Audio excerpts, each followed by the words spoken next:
Nepali cricket फ्यानहरूका लागि फेरि पनि एकपटक रोमाञ्चक दिनहरू सुरु हुँदैछ। सन् 2027को एकदिवसीय विश्वकपको बाटो तय गर्ने आइसिसी वर्ल्ड कप लिग 2 मा नेपालले आफ्नो आगामी चुनौतीको सामना गर्न पूर्ण रूपमा तयार भइसकेको छ। कडा प्रतिस्पर्धा, नयाँ रणनीति र विश्वकपमा पुग्ने नेपाली टोलीको सपना।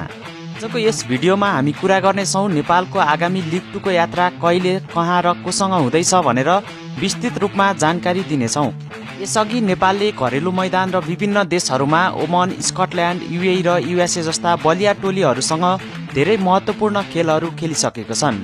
केही खेलहरूमा उत्कृष्ट पुनरागमन गर्दै नेपालले शानदार जित निकाल्यो भने केही खेलहरूमा वर्षा र डिआलएस मेथडका कारण थोरै अङ्क गुमाउन पनि परेको छ।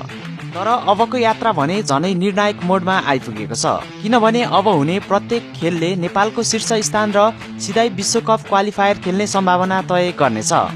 अबको यात्रा नेदरल्यान्ड्समा त्रिकोणात्मक सिरिज हो। नेपाली टोलीको अबको गन्तव्य हो नेदरल्यान्ड्स। आगामी जुलाई 2026 को अन्तिम साता नेपालले नेदरल्यान्ड्सको स्पोर्ट पार्क मैदानमा बलियो टोली नामिबिया र घरेलु टोली नेदरल्यान्ड्ससँग त्रिकोणात्मक ओडिआई सिरिज खेल्दैछ। अब कुरा गरौँ नेपालको अबको खेल तालिका। पहिलो खेल जुलाई 21 मा नेपाल र नामिबिया विरुद्ध खेल हुँदैछ।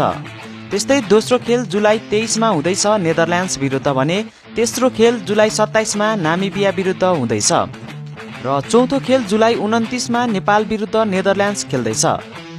सबै खेलहरू नेपाली समय अनुसार दिउँसो 2:45 बजे अर्थात् 2:45 देखि सुरु हुनेछ। युरोपियन कन्डिसन, विशेष गरी नेदरल्यान्ड्सको पिच र मौसम नेपाली ब्याटर्सका लागि सधैँ एउटा चुनौती बन्दै आइरहेको छ। नामिबियाको तीव्र गतिको बलिङ आक्रमण र नेदरल्यान्ड्सको सन्तुलित टोलीलाई उनीहरूकै मैदानमा हराउन नेपालले आफ्नो ब्याटिङ र बलिङ दुवैमा निकै सुधार गर्नुपर्ने देखिएको छ।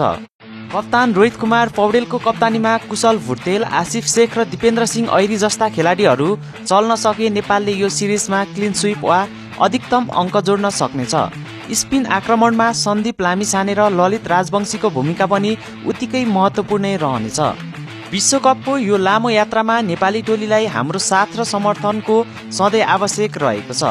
विदेशी भूमिमा हुने यो खेलमा नेपालले कस्तो प्रदर्शन गर्ला, के नेपालले नामिबिया र नेदरल्यान्ड्सलाई पराजित गर्दै लिग 2 को अङ्क तालिकामा ठूलो फड्को मार्न सक्ला? तपाईहरूको विचारमा यो सिरिजमा नेपालका लागि सबैभन्दा धेरै रन कसले बनाउला? आफ्नो सुझाव तल कमेन्ट बक्समा पक्कै लेख्नुहोला।